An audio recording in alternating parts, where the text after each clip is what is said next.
Hey, when it comes to safe access on roofs, we run into all different types of challenges.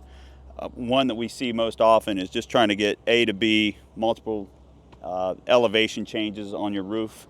It looks great when it's a finished product, but for us doing the work, it can be a challenge.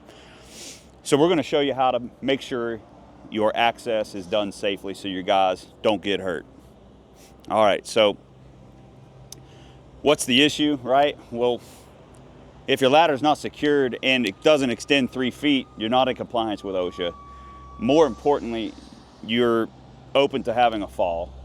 Falls in construction, that's the #1 killer. We have to make sure that we're doing everything right, and it starts with just the simple stuff. One thing that I found that guys didn't understand, and I didn't either, was the amount of force that a fall of just 6 feet can result in. A 6-foot fall with a 200-pound person is nearly 10,000 pounds of force. That's a lot. That's way more than we can sustain. And no one intentionally falls, right? So when it's an accidental fall as an adult, you're going to land 9 times out of 10 on your head or neck, shoulders.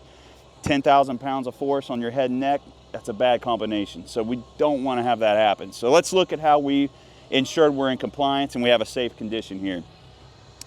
First off, we selected a ladder that extended 3 feet above the surface we're accessing or greater, right? So you can count the number of rungs here above, and these are usually around a foot apart.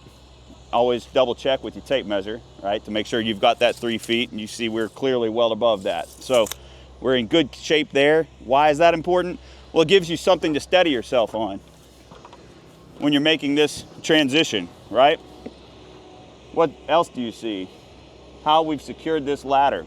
That gives me something sturdy to lean against here as I make the transition to the other roof surface. 3 points of contact as always, meaning I don't have any tools in my hands.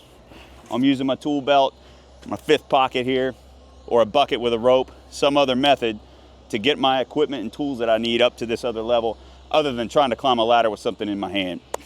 Let's take a look at the blocking we had to install. And you'll see that was important because as a step ladder goes up, it gets narrower. Things we take for granted.